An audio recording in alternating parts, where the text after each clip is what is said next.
الحمد لله نحمده ونستعينه ونستغفره ونؤمن به ونتوكل عليه ونعوذ بالله من شرور أنفسنا ومن سيئات أعمالنا من يهده الله فلا مضل له ومن يضلله فلا هادي له وأشهد أن لا إله إلا الله وحده لا شريك له وأشهد أن محمدا عبده ورسوله يا أيها الذين آمنوا اتقوا الله حق تقاته ولا تموتن إلا وأنتم مسلمون يا أيها الناس اتقوا ربكم الذي خلقكم من نفس واحدة وخلق منها زوجها وبث منهما رجالا كثيرا ونساء واتقوا الله الذي تساءلون به والأرحام إن الله كان عليكم رقيبا يا أيها الذين آمنوا اتقوا الله وقولوا قولا سديدا يصلح لكم أعمالكم ويغفر لكم ذنوبكم ومن يطع الله ورسوله فقد فاز فوزا عظيما أما بعد فإن أصدق الكلام كلام الله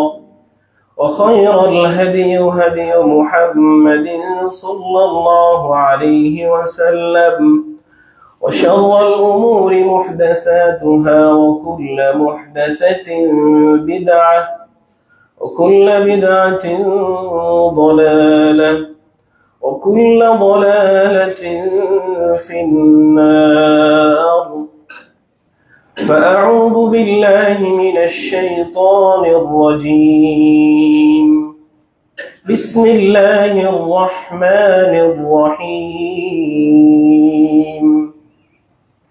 يا أيها الذين آمنوا أطيعوا الله وأطيعوا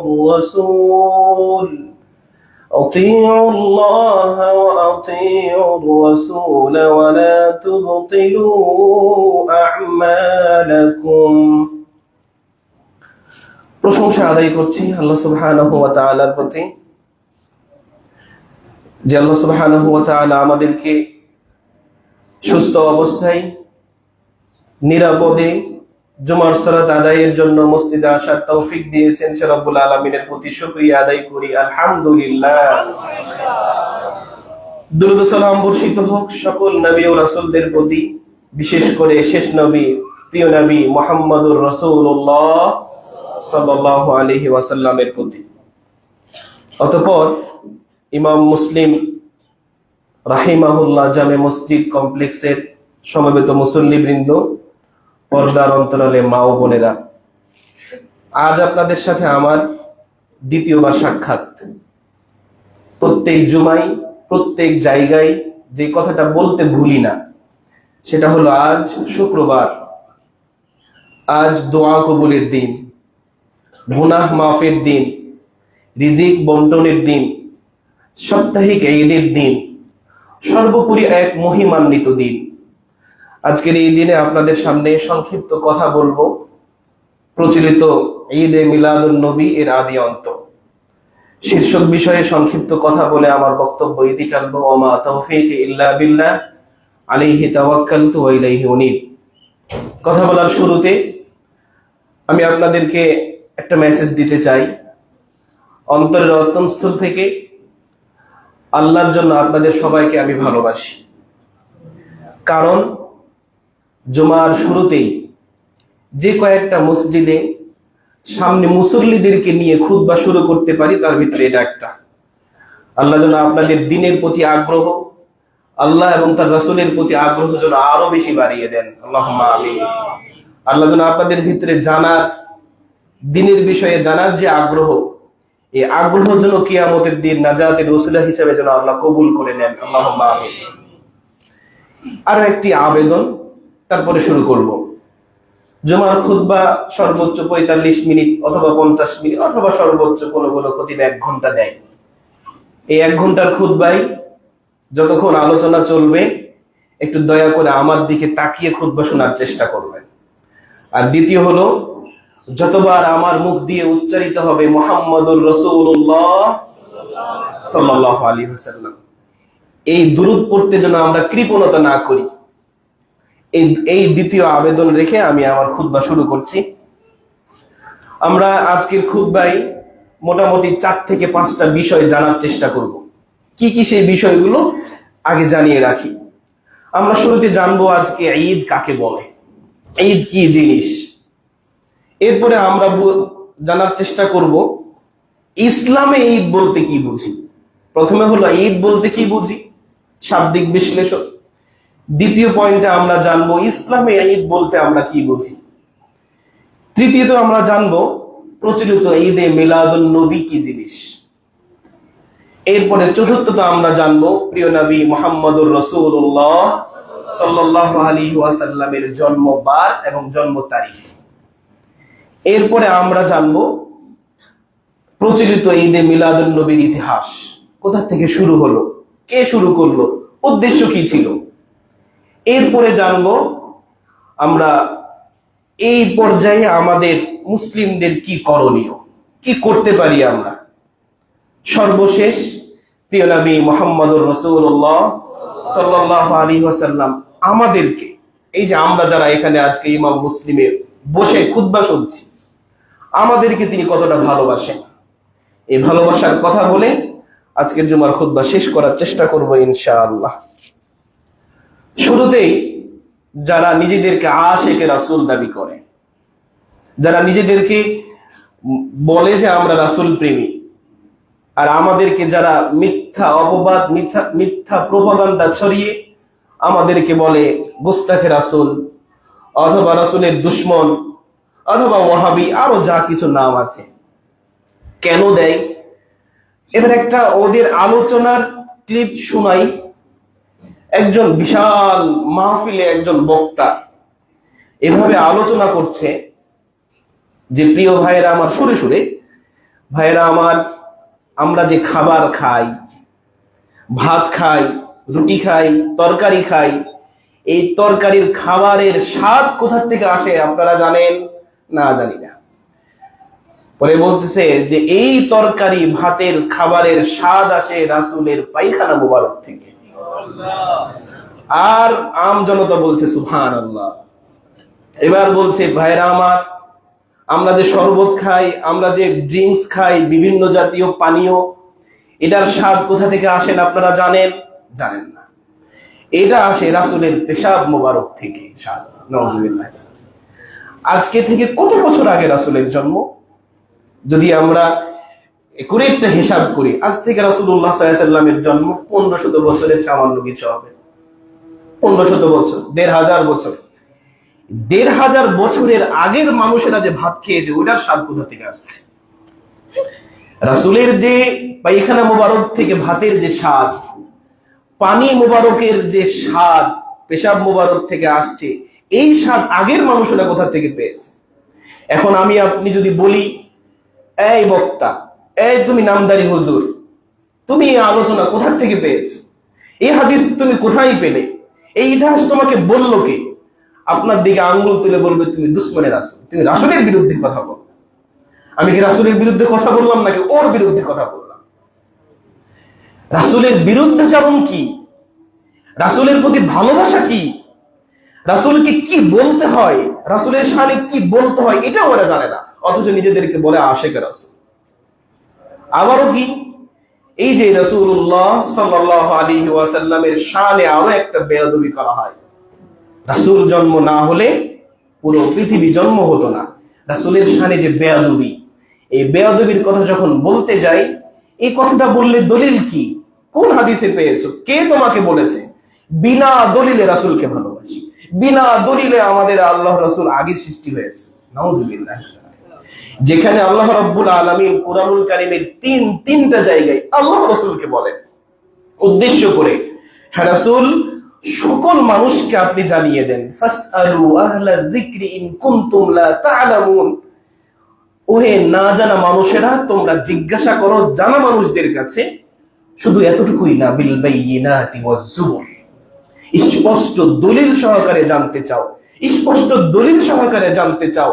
তখন আমি যখন জানতে চাই দলিল কি বলো, বিনা দলিলে আল্লাহ রাসূল সবার আগে সৃষ্টি, বিনা দলিলে আমি রাসূলকে ভালোবাসি, বিনা দলিলে রাসূল নূর। এই যে কথা, এটা আল্লাহ রাসূল সাল্লাল্লাহু আলাইহি ওয়াসাল্লাম এদের উদ্দেশ্যে কিয়ামতের দিন বলবেন, সুবহান সুবহান সুবহান লিমান গায়্যারা বাদি, দূর হও দূর হও যারা আমার দিনকে আমার মৃত্যুর পরে ধ্বংস করে দিয়েছে। তাই আমরা সত্যিকার অর্থেই আল্লাহ রাসূল যেভাবে বলেন, আল্লাহ রাব্বুল আলামিন যেভাবে বলেন আমাদেরকে, সেভাবে ভালোবাসার চেষ্টা করব, জানার চেষ্টা করব। আল্লাহ যেন আমাদেরকে কবুল করেন, আল্লাহুম্মা আমিন। আমরা প্রথমে জেনেছি যে ঈদ কাকে বলে, এটা আমরা জানার চেষ্টা করব। ঈদ শব্দটা আসছে আল আউদাতু মাসদার থেকে, আল ঈদ, যেটার অর্থ, শাব্দিক অর্থ হলো যেটা বারবার ফিরে আসে। আরো বাংলায় যদি আমরা বলি, যেই দিনে আনন্দ করা হয়, উৎসব করা হয়, তাকে বলা হয় ঈদ। দ্বিতীয়ত আমরা জানবো ইসলামে ঈদ বলতে কি বোঝায়। প্রিয় নবী মুহাম্মদুর রাসূলুল্লাহ সাল্লাল্লাহু আলাইহি ওয়াসাল্লামের খাদেমের নাম কি?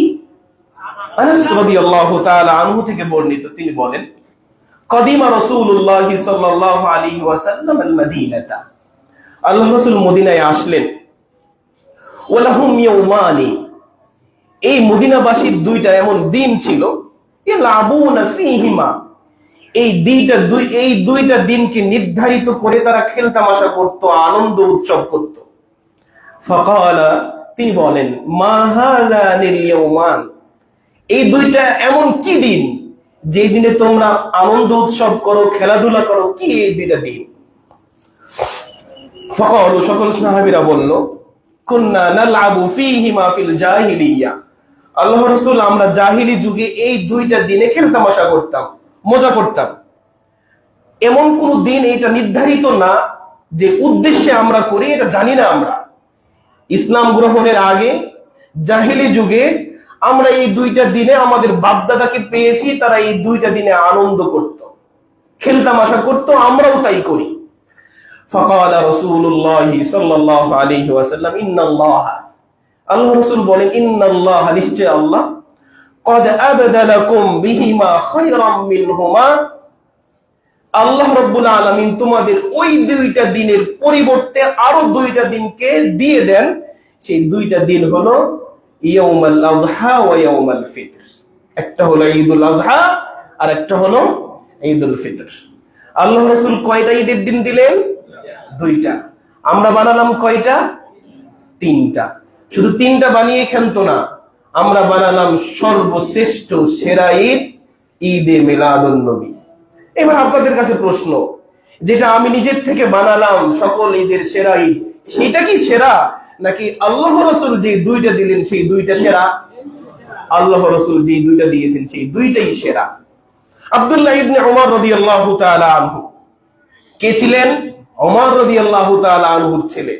তিনি বলেন, আমি আল্লাহ রাসূলকে দেখেছি, আমি আবু বকরকে দেখেছি, আমি ওমরকে দেখেছি, তারা খুতবার আগে দুই ঈদের সালাত আদায় করতেন। কয় ঈদের?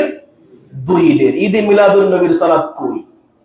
জাবির ইবনে সামুরা রাদিয়াল্লাহু তাআলা আনহু থেকে বর্ণিত, তিনিও বলেন, আমি একবার নয়, দুইবার নয়, তিনবার নয়, কতবার আল্লাহ রাসূলের পিছনে খুতবার আগে ঈদের সালাত পড়েছি এর কোনো হিসাব নাই।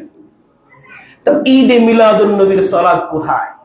ঈদে মিলাদুন নবীর হাদিস কোথায়? আল্লাহ রাব্বুল আলামিন যেন আমাদেরকে বুঝার তৌফিক দান করেন, আল্লাহুম্মা আমিন। এবার আমরা সকলে জানি একটা হাদিস, প্রিয় নবী মুহাম্মদুর রাসূলুল্লাহ সাল্লাল্লাহু আলাইহি ওয়াসাল্লাম জন্মগ্রহণ করেছেন কবে? মুসনাদ ইমাম আহমদ বর্ণিত, উলিদা রাসূলুল্লাহ সাল্লাল্লাহু আলাইহি ওয়াসাল্লাম ইয়াউমাল ইসনাইন, আল্লাহ রাসূল জন্মগ্রহণ করেছেন কোন বারে? সোমবারে জন্মগ্রহণ করেছেন। এবার একটু আমরা জানার চেষ্টা করব প্রিয় নবী মুহাম্মদুর রাসূলুল্লাহ সাল্লাল্লাহু আলাইহি ওয়াসাল্লাম কত তারিখে জন্মগ্রহণ করেছেন। তারিখগুলো একটু মনে রাখবেন। রবিউল আউয়াল মাসের 2 তারিখ। কত তারিখ? 2 তারিখ। তারপরে 8 তারিখ, তারপরে 10 তারিখ, তারপরে হলো 12 তারিখ, তারপরে হলো 17। রবিউল আউয়াল মাসের কতটা বললাম একটু মনে রাখেন। 2, সবাই বলি 2, 8, 10, 12, 17। রবিউল আউয়াল মাসের কতটা তারিখ? 5 তারিখের কথা আসছে। আরো একজন বলেন ঐতিহাসিক গুণের মত 17ই রমাদান আল্লাহ রাসূল জন্মগ্রহণ করেন। এটা বাদ। 12ই রবিউল আউয়াল সহ মোট 5 আমরা তারিখ পেলাম কয়টা? এই মোট 6টা, রমাদান সহ যে 6টা তারিখ পেলাম, এখান থেকে আমরা বুঝতে পারি কিনা যে আল্লাহ রাসূল সাল্লাল্লাহু আলাইহি ওয়াসাল্লামের জন্ম তারিখ নিয়ে ঐতিহাসিকদের মতে মতভেদ আছে। এটা আমরা বুঝতে পারলাম তো। ঐতিহাসিকদের মতে প্রিয় নবী মুহাম্মদুর রাসূলুল্লাহ সাল্লাল্লাহু আলাইহি ওয়াসাল্লামের জন্ম তারিখ নিয়ে মতভেদ আছে। এর ভিতরে ঐতিহাসিক ইতিহাসের সবথেকে মোটামুটি গ্রহণযোগ্য একটি কিতাব আল বিদায়া ওয়ান নিহায়া, হাফিজ ইবনে কাসির রাহিমাহুল্লাহর লেখা। এই বইয়ে সবগুলো তারিখকে বাদ দিয়ে তিনি 3টা তারিখকে নিয়ে বিশ্লেষণ করেছেন। 3টা তারিখ, একটা হলো 2 তারিখ, একটা হলো 8 তারিখ, আর একটা হলো 12 তারিখ। এই 3টা তারিখকে নিয়ে বিশ্লেষণ করেছেন। আমার খুতবার সময় খুব সংক্ষিপ্ত, এজন্য আমি তারিখ বিশ্লেষণ বলতে পারবো না, শুধু এতটুকু বলি 3টা তারিখকে বিশ্লেষণ করে উনি 2 নাম্বার যে তারিখ 2 রবিউল আউয়াল, এই তারিখের একটা সনদ উল্লেখ করেছেন, যেই সনদে 2 জন রাবী বর্ণনাকারী যাদের হাদিস গ্রহণযোগ্য হয় না বাদ দিয়ে দিয়েছেন। এরপরে 8 তারিখকে বিশ্লেষণ করেছেন, 12 তারিখকে বিশ্লেষণ করেছেন। দুটোই প্রসিদ্ধ মত। তবে আমরা সবাই জানি এই ঘটনাটা, মক্কায় এক হস্তি বাহিনী আক্রমণ করেছিল কাবা ঘরকে, জানেন তো। সকল ঐতিহাসিকদের মতে এই আমুল ফিল, যেটা হস্তি বাহিনীর বছর, প্রিয় নবী মুহাম্মদুর রাসূলুল্লাহ সাল্লাল্লাহু আলাইহি ওয়াসাল্লাম জন্মগ্রহণ করেন। বিদায়া ওয়ান নিহায়ায় মুহাম্মদ ইবনে কাসির রাহিমাহুল্লাহ সকল ঐতিহাসিকদের একটি প্রসিদ্ধ মত তিনি এখানে উল্লেখ করেছেন। হস্তি বাহিনীর বছর, মক্কায় কাবা ঘর আক্রমণ করার 50 দিন পরে আল্লাহ রাসূলের জন্ম। আবার বলি, হস্তি বাহিনীর আক্রমণের দিনের পর থেকে 50 দিন পর আল্লাহ রাসূলের জন্ম। কতদিন পর? এবার আপনারা একটু তারিখ গুনবেন। হস্তি বাহিনীর এই বাহিনীটা কাবা ঘরে আক্রমণ করে মুহররম মাসের 13 তারিখ। কত? মুহররম মাসের 13 তারিখ থেকে নিয়ে 50 দিন একটু হিসাব করেন তো। মুহররম মাসের কয়দিন বাকি আছে এখানে? 17 দিন। তারপরে সফরের ধরেন 30 দিন। কত হলো? কত? 47। আর রবিউল আউয়ালের 7 দিন। কত? 54 দিন। এদিক থেকে সফর মাসের 1 দিন বাদ দেন, যেহেতু আরবি মাস 1 দিন 29, 1 দিন 30, 1 দিন 29, 1 দিন 30, এভাবেই হয় স্বাভাবিকভাবে। তাহলে সফর থেকে 1 দিন বাদ দেন, 53 দিন। আমরা কত বলেছি? 50। এই হলো 50-এর হিসাব। 1 দিন 2 দিন কম বেশি একটু হবেই, ইতিহাস যেহেতু। তাহলে হস্তি বাহিনীর আক্রমণের পর থেকে কতদিন পর?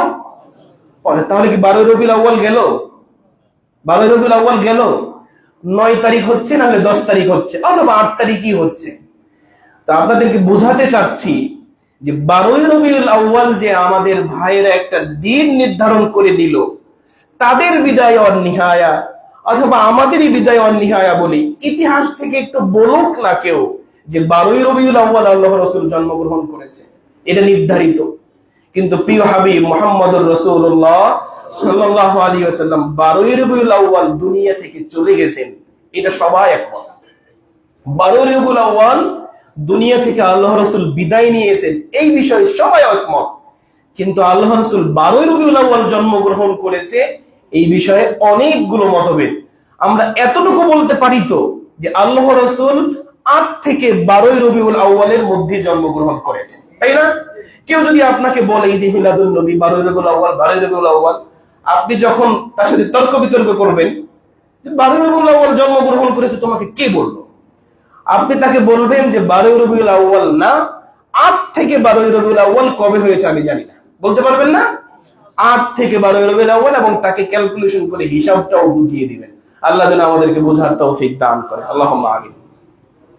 এরপরে 12ই রবিউল আউয়াল জন্মগ্রহণ করেছে বা করে নাই, এই যে ইতিহাস তারা একটা নির্ধারণ করে নিয়েছে। এবার আমরা জানবো এই ঈদে মিলাদুন নবীর ইতিহাস কোথা থেকে আসলো, সূচনা কিভাবে, এটাও একটু মনে রাখবেন।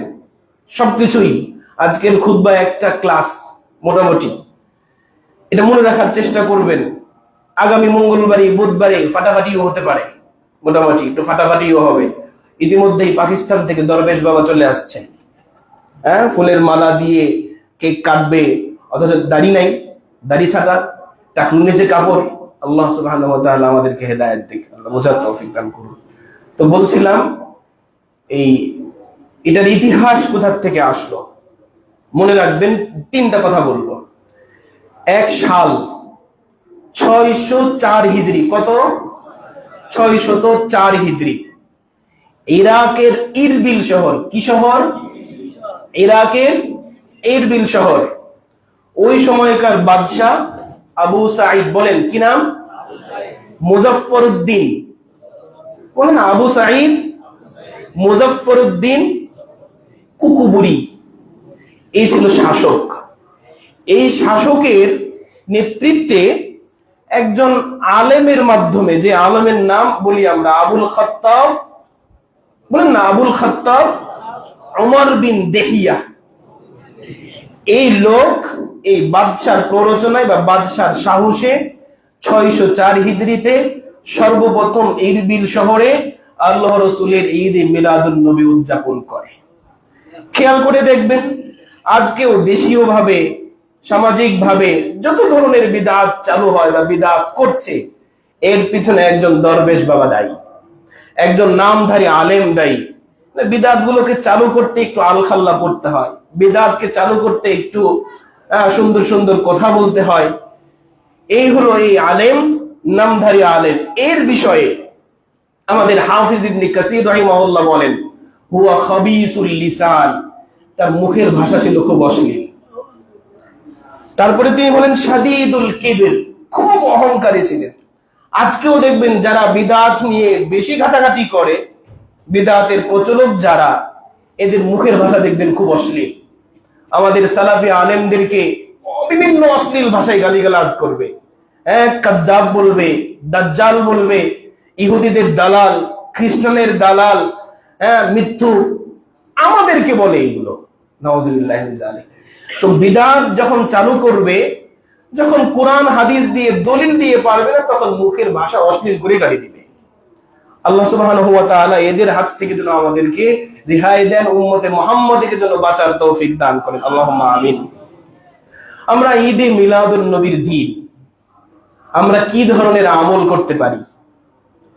প্রিয় নবী মুহাম্মদুর রাসূলুল্লাহ সাল্লাল্লাহু আলাইহি ওয়াসাল্লাম, তাকে জিজ্ঞাসা করা হলো, সুইলা রাসূলুল্লাহ সাল্লাল্লাহু আলাইহি ওয়াসাল্লাম আন সাওমি ইয়াউমিল ইসনাইন, সোমবারের দিন সিয়াম রাখার বিষয়ে আল্লাহ রাসূলকে জিজ্ঞাসা করা হলে তিনি বলেন, ফিহি উলিদতু, আমি এই দিনে জন্মগ্রহণ করেছি, অফিহি উনজিলা, এই দিনে আমাকে সর্বপ্রথম নবুয়ত দেওয়া হয়। তাহলে আল্লাহ রাসূল জন্মদিন পালন করেছেন কিভাবে? কিভাবে? সিয়াম পালন করে। আমাদের আশিকে রাসূলরা কিভাবে পালন করে? জিলাপি খেয়ে, মিষ্টি খেয়ে। আল্লাহ রাসূলের সম্পূর্ণ বিরোধী।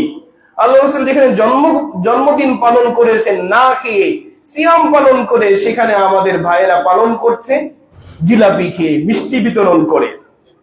আল্লাহ রাব্বুল আলামিন প্রিয় নবী মুহাম্মদুর রাসূলুল্লাহ সাল্লাল্লাহু আলাইহি ওয়াসাল্লাম বছরে একদিন জন্মদিন পালন করেছেন নাকি সাপ্তাহিক? সাপ্তাহিক জন্মদিন পালন করেছেন। যারা বছরে একবার দিন পালন করছে তাদেরকে আমরা প্রতিবাদ করে বলতে পারি, কিসের তুমি আশিকে রাসূল, যেখানে বছরে একবার তুমি আল্লাহ রাসূলের দিন উদযাপন করো। আমরা উম্মতে মুহাম্মাদি, আমরা আশিকে রাসূল, আমরা সোমবারের দিন রোজা রেখে সিয়াম পালন করে আল্লাহ রাসূলের জন্মদিন পালন করি। আল্লাহ যেন আমাদেরকে পালন করার তৌফিক দান করে, আল্লাহুম্মা আমিন। জন্মদিন শুধু রাসূলের না, যে কোনো জন্মদিনকে পালন করে কেউ যেন কোনো কিছু না করে, এই বিষয়ে প্রিয় হাবিব মুহাম্মদুর রাসূলুল্লাহ সাল্লাল্লাহু আলাইহি ওয়াসাল্লাম বলে গেছেন। আয়েশা রাদিয়াল্লাহু তাআলা আনহা থেকে বর্ণিত, মান আহদাসা ফি আমরিনা হাদা মা লাইসা মিনহু ফাহুয়া রাদ্দুন, যে ব্যক্তি আমাদের এই বিষয়ে, আমাদের এই ধর্মে কোনো কিছু নতুন করে আবিষ্কার করলো, সেটা পরিত্যাজ্য, সেটা পরিত্যক্ত। কেউ যদি বলে এই জন্মদিন পালন করলে কি অসুবিধা, আল্লাহ রাসূল তো বলে যায় নাই, কি অসুবিধা? এই সেই অসুবিধা। আল্লাহ রাসূল বিদায় হজ্জের ভাষণে সকল সাহাবীদেরকে, 1 লক্ষ সাহাবী, প্রায় 1.5 লক্ষ কোন কোন রিওয়ায়াতে, সাহাবীদেরকে নিয়ে তিনি ঘোষণা দেন, আমি কি তোমাদেরকে আমার রিসালাত পৌঁছে দিয়েছি? সবাই বলে বালা ইয়া রাসূলুল্লাহ। এবার আল্লাহ রাব্বুল আলামিনের কাছে তিনি হাত তুলে বলেন, আল্লাহ আমি আপনাকে সাক্ষী রাখলাম, তুমি সাক্ষী থাকো, এরা সবাই বলেছে আমি রিসালাতের দায়িত্ব ঠিকভাবে পৌঁছে দিয়েছি।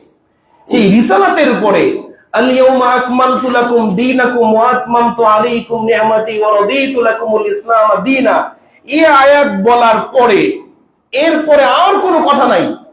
ইসলামে কি অসুবিধা, কি অসুবিধা না, একটু করলে কি সমস্যা, এগুলো বলার কোনো স্কোপ নাই।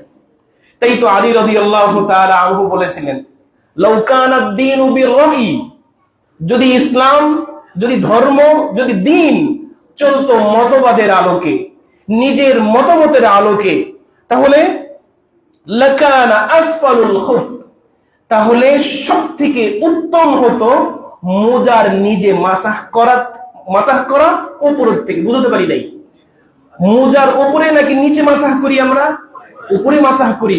ময়লা হয় কোথায়? নিচে ময়লা হয়। আলী রাদিয়াল্লাহু তাআলা আনহু বলছেন, যদি ধর্মটা নিজের মতামত যুক্তি নির্ভর যদি চলতো, তাহলে মোজার উপরে না হয়ে নিচে মাসাহ করা সবথেকে উত্তম হতো। অথচ আমি আল্লাহ রাসূলকে দেখেছি তিনি মোজার উপরে সবসময় মাসাহ করতেন। তাই আপনার মাথায় ধরবে না, করলে সমস্যা কি, না করলে সমস্যা কি, বেশি করলে সমস্যা কি, এই সমস্যার কথা আল্লাহ রাসূল বুঝেন কি বুঝেন না? অবশ্যই বুঝেন। ঈদে মিলাদুন নবী এটা কি নেকির কাজ নাকি গুনাহের কাজ? কিভাবে? আল্লাহ রাসূল করে নাই। যদি তাদের কথা হয়, আমরা তাদেরকে প্রশ্ন করতে পারি, ঈদে মিলাদুন নবী পালন করলে নেকি পাবা নাকি গুনাহ হবে? প্রশ্ন তাদের প্রতি। তারা যদি বলে যে নেকি হবে, দ্বিতীয় প্রশ্ন, এই নেকির কথাটা কি আল্লাহ রাসূল জানতেন কি জানতেন না? যদি বলে জানতেন, তাহলে আল্লাহ রাসূল তো আমাদেরকে বলে যায়নি সেই নেকির কথা। আল্লাহ রাসূল যদি নেকির কথা বলে না যায়, আল্লাহ রাসূল আল্লাহ রাব্বুল আলামিনের কাছে অপরাধী, নাউযুবিল্লাহি মিন যালিক। আর যদি আল্লাহ রাসূল সাল্লাল্লাহু আলাইহি ওয়াসাল্লাম কিছু বলে না যায়, তাহলে এটাই গুনাহের কাজ, এটাই ধর্মের ভিতরে বাড়াবাড়ি, এটাই দ্বীনের ভিতরে অতিরিক্ত কিছু করা। আল্লাহ যেন আমাদেরকে বোঝার তৌফিক দান করে। একটা সূত্র বলে যাই, কোনটা সুন্নাহ কোনটা বিদআত কিভাবে বুঝবেন? যখন বলবে, আমরা যখন বলি যে এটা বিদআত করা যাবে না, আমাদেরকে তখন বলে তুমি এসি কই পাইছো, এটা বিদআত না। মাইক কোথায় পাইছো, এটা বিদআত না। ফ্যান কোথায় পাইছো, এটা বিদআত না। আপনাদেরকে বুঝাই, দিন এবং দুনিয়া এই দুইটার বিষয়ে উসুলুল ফিকহের একটা সূত্র, এটা উসুলুল ফিকহের সূত্র, আপনারা মুফতি হয়ে যাবেন ইনশাআল্লাহ এখনই। বিষয় হলো দ্বীনের বিষয়, অর্থাৎ ধর্মের বিষয় বুঝাচ্ছি। সব কিছু হলো হারাম ধর্মের বিষয়ে। বলেন আমার সাথে, ধর্মের বিষয় সবকিছু হারাম। পালন করার জন্য দলিল লাগবে। 5 ওয়াক্ত সালাত আদায় করি, দলিল আছে তো? সুন্নাত আদায় করছি, দলিল আছে তো? খুতবা দিচ্ছি, দলিল আছে তো? সব কিছুর জন্য দলিল লাগবে। সবকিছু হারাম বাস্তবায়নের জন্য, পালন করার জন্য দলিল লাগবে। দুনিয়ার বিষয় সব কিছু হালাল, হারাম বলার জন্য দলিল লাগবে। বুঝতে পেরেছি? দুনিয়ার বিষয়ে সব কিছু হলো হালাল, হারাম করার জন্য দলিল লাগবে। যেমন আল্লাহ রসুল কোন সময় চিংড়ি মাছ খেয়েছেন? দলিল আছে কোথাও? কোথাও পেয়েছেন কোন সময়? বলেছে আপনাদেরকে চিংড়ি মাছ খাওয়ার কথা? খাই কেন? আমরা খাই কেন? সবকিছু হালাল, এটা দুনিয়ার বিষয়। আল্লাহ রাব্বুল আলামিন বলে দিয়েছেন সবকিছু হালাল, আর যে কয়েকটা হারাম আল্লাহ রাব্বুল আলামিন কোট করে নির্দিষ্ট করে দিয়েছেন। আল্লাহ বলেন হুররিমাত আলাইকুমুল মাইতা, মরা জিনিস খাওয়া হারাম, ওয়াদ্দাম, রক্ত জিনিস খাওয়া হারাম, ওয়া লাহমুল খিনজির, শুকরের গোশত খাওয়া হারাম। এভাবে তিনি বলে দিয়েছেন। আল্লাহ রাসূল কিছু বলেছেন, আল্লাহ রাব্বুল আলামিন কিছু বলে দিয়েছেন, আর বাকি সব হালাল। আল্লাহ রাব্বুল আলামিন বলেন ওয়া ইয়াখলুকু ওয়াল খাইলা ওয়াল বিগালা ওয়াল হামিরা লিতারকাবুহা ওয়া যিনা, আমি সৃষ্টি করেছি ঘোড়া, আমি সৃষ্টি করেছি গাধা, আমি সৃষ্টি করেছি খচ্চর। এই জিনিসগুলো বাহন হিসেবে ব্যবহার হয়, এই জিনিসগুলো তোমাদের বাড়ির সৌন্দর্য হিসেবে ব্যবহার হয়। ওয়া ইয়াখলুকু মা লা তা'লামুন, পৃথিবীতে আরো কত কিছু সৃষ্টি হবে তোমরা জানো না। এই ফ্যানের কথা ভবিষ্যৎবাণী করা আছে, এই মোবাইলের কথা কোরআনে ভবিষ্যৎবাণী করা আছে। আল্লাহ রাব্বুল আলামিন এগুলো সৃষ্টি করবেন, এগুলো বলে দিয়েছেন। আমরা জানি না কিয়ামত পর্যন্ত আরো কত কিছু আবিষ্কার হবে, আমরা কেউ জানি না। সবকিছু কি হালাল, ব্যবহার করা। যখন এটা ধর্মের সাথে সাংঘর্ষিক হবে, ধর্মের সাথে বাধা পাবে, তখন এটা হবে হারাম। বুঝাতে পেরেছি? যখনই কেউ বলবে লাইট ব্যবহার করো, কোনো ফাইন ব্যবহার করো, তখনই তাদেরকে আমরা বলবো এটা শরীয়তের সাথে, ধর্মের সাথে কোনো ধরনের সম্পর্ক না। আল্লাহ যেন আমাদেরকে বোঝার তৌফিক দান করে, আল্লাহুম্মা আমিন। সর্বশেষ বলতে চেয়েছিলাম, প্রিয় হাবিব মুহাম্মদুর রাসূলুল্লাহ সাল্লাল্লাহু আলাইহি ওয়াসাল্লাম আমাদেরকে কতটা ভালোবাসেন। আল্লাহ রাব্বুল আলামিন যুগে যুগে নবী ও রাসূল পাঠিয়েছেন, যুগে যুগে নবী রাসূল পাঠিয়েছেন। সকল নবী তার উম্মতদেরকে ভালোবাসতো, কিন্তু আল্লাহ সুবহানাহু ওয়া তাআলা আমাদের নবী, মায়ার নবী, প্রিয় হাবিব মুহাম্মদুর রাসূলুল্লাহ সাল্লাল্লাহু আলাইহি ওয়াসাল্লামকে এতটা মায়া দিয়ে পাঠিয়েছিলেন। তায়েফের ময়দানের ঘটনা আমরা সবাই জানি। আল্লাহ রাসূলকে রক্তাক্ত করে ফেলে রাখা হয়। যে সময় রক্ত ঝরে পায়ের সাথে কাঠের খড়মটা যুক্ত হয়ে গেছিল, বিলাল রাদিয়াল্লাহু তাআলা আনহু ছিলেন সফর সঙ্গী, যায়েদ ইবনে হারিসা রাদিয়াল্লাহু তাআলা আনহু ছিলেন সফর সঙ্গী, দুইজন। তারা বলছেন আমি আল্লাহ রাসূলের পায়ের খড়মটাকে পানি দিয়ে রক্তের সাথে আলাদা করেছি, রক্ত থেকে পানি দিয়ে দিয়ে খুঁটিয়ে খুঁটিয়ে আলাদা করেছি। সে আল্লাহ রাসূলের কাছে জিবরিল আসছে, একটা বার বলেন ইয়া রাসূলুল্লাহ, একটা বার বলেন তাইফবাসীকে পাহাড়ের সাথে মিশিয়ে দিয়ে ধ্বংস করে দেই। তখন তিনি উত্তর দিয়েছিলেন, তুমি যদি ধ্বংস করে দাও, আমি লা ইলাহা ইল্লাল্লাহর এই দাওয়াত কার কাছে পৌঁছাবো? আল্লাহ রাব্বুল আলামিন আসমান থেকে ওহী নাযিল করে বলেন, ওমা আরসালনাকা ইল্লা রাহমাতাল লিল আলামিন, নবী হে আমি আপনাকে পুরো বিশ্ববাসীর জন্য রহমত স্বরূপ ঘোষণা করলাম। সে নবী তিনি একদিন কবরস্থানে গেছেন, আল বাকিয়া কবরস্থানে গেছেন। সহিহ মুসলিমের হাদিস, আবু হুরায়রা রাদিয়াল্লাহু তাআলা আনহু থেকে বর্ণিত। আতাল মাকবারা, তিনি কবরস্থানে আসলেন। ফাকালা, কবরস্থানে এসে সকল কবরস্থানের লোকদেরকে তিনি বলছেন, আসসালামু আলাইকুম দাওয়া কওমিন মুমিনিন, হে মুমিন সম্প্রদায়ের মানুষ, তোমাদের উপরে শান্তি বর্ষিত হোক। ওয়া ইন্না ইনশাআল্লাহ বিকুম লাহিকুন, খুব শীঘ্রই তোমাদের সাথে আমার সাক্ষাৎ হচ্ছে। এরপরে তিনি বলেন, ওদিতু আনা কদ রাআইনা ইখওয়ানানা, তিনি কেঁদে কেঁদে বলছেন, আমার খুব ইচ্ছা হয়, আমার খুব মনে আশা, আমি যদি আমার ভাইদেরকে দেখতে পেতাম। তিনি কাঁদছেন আর বলছেন। পিছনে সকল সাহাবী, আবু হুরায়রা বলেন, ফাকালু, সকল সাহাবী তারা বলল, আওয়ালাইসা ইখওয়ানাকা ইয়া রাসূলুল্লাহ, আল্লাহর রাসূল আমরা কি আপনার ভাই নই? আমরা তো আপনার পাশে। তিনি উত্তর দিয়েছিলেন, লা আনতুম আসহাবি, তোমরা তো আমার সাহাবী। ও ইখওয়ানানা, আমার ভাই তো তারা, আল্লাযীনা লাম ইয়াতু বা'দ, যারা আমার পরে এখনো আসেনি, যারা আমার পরে আসবে। কারা? আমরা। আল্লাহ রাসূল আমাদেরকে দেখতে চেয়েছেন, আল্লাহ রাসূল আমাদেরকে দেখার জন্য উদ্গ্রীব থাকতেন। তিনি বলেন, ওয়ানা ফারাদতুকুম ইয়াউমাল হাউজ, আর আমি হাউজে কাউসারের কাছে গিয়ে আমি আমার ভাইদের সাথে সাক্ষাৎ করব। সুবহানাল্লাহ। আল্লাহ রাব্বুল আলামিন যেন আমাদেরকে হাউজে কাউসারের পানি পান করার তৌফিক দান করেন, আল্লাহুম্মা আমিন। আরো বলি, আমাদেরকে তিনি কতটা ভালোবাসতেন। আবু হুরায়রা রাদিয়াল্লাহু তাআলা আনহু থেকে বর্ণিত, প্রিয় নবী মুহাম্মদুর রাসূলুল্লাহ সাল্লাল্লাহু আলাইহি ওয়াসাল্লাম অসুস্থতার মুহূর্তগুলো আমরা সবাই জানি। আল্লাহ রাসূল প্রায় 7 থেকে 8 দিন অসুস্থ ছিলেন, 7 থেকে 8 দিন অসুস্থ।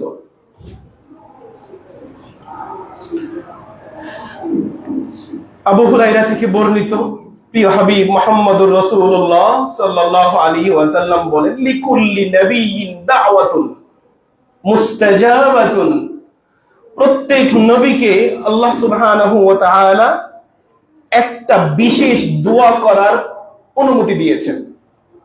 একটা বিশেষ দোয়া, যে দোয়াটা আপনি এখন করেন সাথে সাথে আপনার জন্য কবুল করা হবে। আল্লাহ রাসূল বলেন, ফাতাআজ্জালা কুল্লু নাবিয়্যিন দাওয়াতাহু, প্রত্যেক নবী তার দাওয়াতকে আগে নিয়ে নিয়েছে, দুনিয়ায় নিয়ে নিয়েছে। ওয়া ইন্নী, নিশ্চয় আমি, ইখতাবাতু দাওয়াতি, আমি আমার দাওয়াতকে সংরক্ষণ করে রেখেছি। শাফাআতুন লি উম্মতি, আমার উম্মতের সুপারিশ করার জন্য, ইয়াউমাল কিয়ামা, কিয়ামতের দিন। সুবহানাল্লাহ। আল্লাহ রাসূল আমাদেরকে সতর্ক করেন, ফাহিয়া নাইলাতুন, ইনশাআল্লাহ, আল্লাহ চাইলে এই সুপারিশ সবাই পাবে, মিন উম্মতি, আমার উম্মতের ভিতরে, লা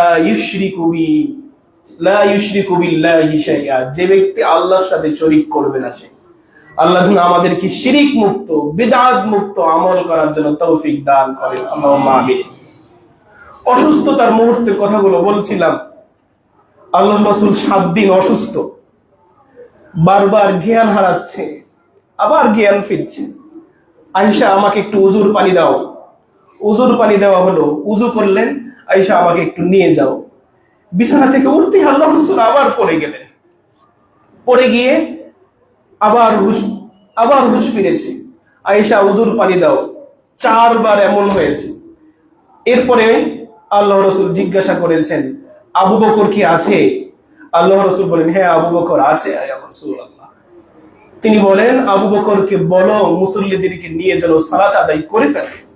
আয়েশা রাদিয়াল্লাহু তাআলা আনহা বলেন, আল্লাহ রাসূল, আপনি আমার বাবাকে দায়িত্ব দিয়েন না।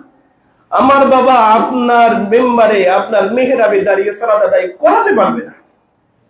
তিনি কান্না করবেন, তিনি অনেক নরম মানুষ, তিনি কান্না করবেন। তুমি বলো, আবু বকরকে গিয়ে বলো আল্লাহ রাসূল বলেছেন সালাত আদায় করাতে। এরপরে কিছুক্ষণ পরেই আব্দুর রহমান বিন আবু বকর রাদিয়াল্লাহু তাআলা আনহু, আয়েশা রাদিয়াল্লাহু তাআলা আনহার ভাই, ঘরে প্রবেশ করেন। পকেটে একটা মিসওয়াক, আব্দুর রহমান ইবনে আবু বকরের পকেটে একটা মিসওয়াক দেখতে পেয়েছেন।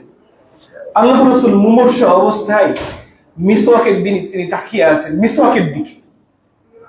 আয়েশা রাদিয়াল্লাহু তাআলা আনহা বলেন, ইয়া রাসূলুল্লাহ, আপনাকে কি মিসওয়াকটা এনে দিব? তিনি কথাও বলতে পারেন না, তিনি শুধু মাথা ঝাঁকালেন, আমার মিসওয়াক লাগবে।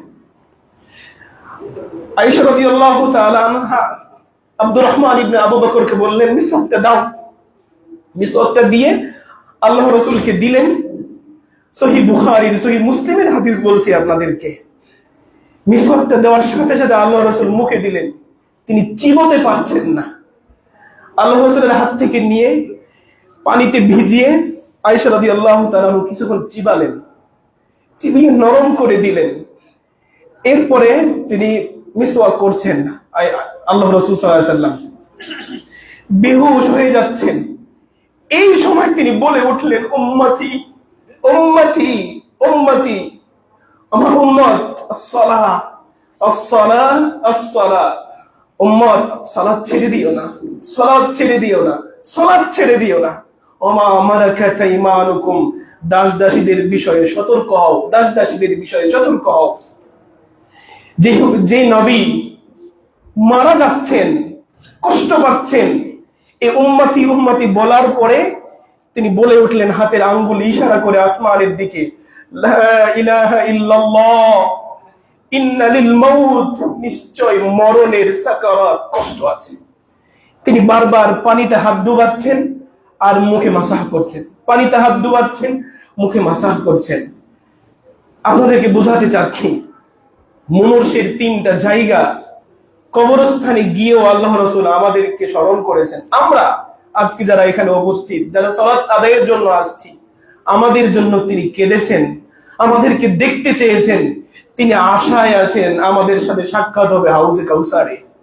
আমরা যেন হাউজে কাউসার থেকে বঞ্চিত না হই, আমরা যেন কোনোভাবে বিদআতে জড়িয়ে না যাই, আমরা যেন কোনোভাবে শিরকের সাথে জড়িয়ে না যাই। শিরকের সাথে জড়িয়ে গেলে হাউজে কাউসার থেকে দূরে চলে যাব, শিরক বিদআতের সাথে জড়িয়ে গেলে হাউজে কাউসার থেকে দূরে চলে যাব। আমরা যেন কোন সময় একটাও আমল কুরআন ও হাদিসের বাইরে যেন না করি। আল্লাহ যেন আমাদেরকে বুঝার, আমল করার তৌফিক দান করেন, আমিন। বিলাল রাদিয়াল্লাহু তাআলা আনহুর ভালোবাসা, কতটা ভালোবাসতেন বিলাল রাদিয়াল্লাহু তাআলা আনহু আল্লাহ রাসূলকে। আল্লাহ রাসূল মারা যাওয়ার পর কিছুদিন পরেই কাবায় আযান দিচ্ছেন বিলাল রাদিয়াল্লাহু তাআলা আনহু। যেই সময় এই বাক্যে আসছে আশহাদু আন্না মুহাম্মাদার রাসূলুল্লাহ, বিলাল রাদিয়াল্লাহু তাআলা আনহু জ্ঞান হারিয়ে ফেলেছেন। জ্ঞান হারিয়ে বাকি আযান অন্য একজন সাহাবী দিয়েছেন। বিলাল রাদিয়াল্লাহু তাআলা আনহুকে আবু বকর রাদিয়াল্লাহু তাআলা আনহু পরবর্তীতে অনুরোধ করেছেন, আযান দাও, আমি আযান দিব না। ওমর অনুরোধ করেছে, আযান দাও, আমি আযান দিব না। কতবার অনুরোধ করেছে, আমি আযান দিব না। যেখানে আল্লাহ রাসূল নাই, সেখানে আমি রাসূলের নাম শুনে আমি ঠিক থাকতে পারি না, আমাকে তোমরা আযানের অনুরোধ করিও না। কতবার বলা হয়েছে। এমন একদিন খুতবায় দাঁড়িয়ে আবু বকর রাদিয়াল্লাহু তাআলা আনহু খুতবা দিচ্ছেন। বিলাল রাদিয়াল্লাহু তাআলা আনহু দাঁড়িয়ে গেছেন, ইয়া আমিরুল মুমিনিন, আপনার কাছে আমার অনুরোধ, যে শহরে সব সময় আল্লাহ রাসূলের দেখা পেতাম, যে কোনো সময় আল্লাহ রাসূলের সাথে কথা বলতাম, যে শহরে আল্লাহ রাসূল নাই, সেই শহরে আমি থাকতে পারবো না। আপনি দয়া করে আমার মনিবের কাছ থেকে আমাকে মুক্ত করেন, আমি একজন দাস, আমাকে মুক্ত করে আমাকে অন্যত্র দেশে কোনো জায়গায় পাঠিয়ে দেন। বিলাল রাদিয়াল্লাহু তাআলা আনহুর অনুরোধ শুনে আবু বকর রাদিয়াল্লাহু আনহু তাই করেন। মুক্ত করে দিয়ে তাকে সিরিয়ায় পাঠিয়ে দেওয়া হয়, শেষ পর্যন্ত তাকে সিরিয়ায় দাফন করা হয়। তো বলছিলাম বিলাল রাদিয়াল্লাহু তাআলা আনহু কেমন ভালোবাসতেন, কেমন আমল করতেন। আমরা যেন এক একটা বিলাল হয়ে যাই। আল্লাহ তুমি আমাদেরকে হওয়ার তৌফিক দান করো। আমরা যেন সত্যিকার অর্থে রাসূল যেভাবে ভালোবাসতে বলেছেন, আল্লাহ রাসূল যেভাবে বলেছেন, সেভাবে যেন আমরা ভালোবাসি। আমরা যেন কোনো ধরনের বাড়াবাড়িতে না যাই, আমরা যেন বিদআতে জড়িয়ে না যাই, আমরা যেন শিরকিয়াতে জড়িয়ে না যাই। আল্লাহ তুমি আমাদেরকে বুঝার, আমল করার তৌফিক দান করো, আমিন। বারাকাল্লাহু লি ওয়া লাকুম ফিল কুরআনিল আযীম ওয়া নাফা'নাহু ওয়া ইয়্যাকুম বিয-যিকরিল হাকীম ইন্নাহু জাওয়াদুন কারীমুন বারুর রাউফুর রাহিম।